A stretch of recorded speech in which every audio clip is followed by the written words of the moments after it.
Isso é mentira, foi. Olha aí, ó. Mentira o quê, Bernardo? Se você não soube responder, você não soube. Lê aí pro senhor ver.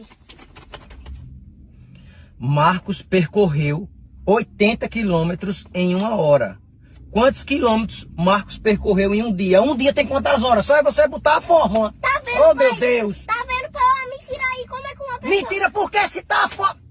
Só é você botar a fórmula, Bernardo. Como é que uma pessoa corre, pai, 80 quilômetros em 1 hora, só se ele for um X-Men, mas não especifica que ele é um X-Men. Aí eu sabia responder se ele fosse um X-Men.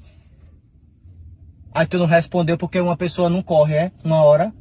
80 quilômetros, pai, quem é uma pessoa que corre uma hora 80 quilômetros? Só se for um X-Men, só que não especifica. Foi por isso.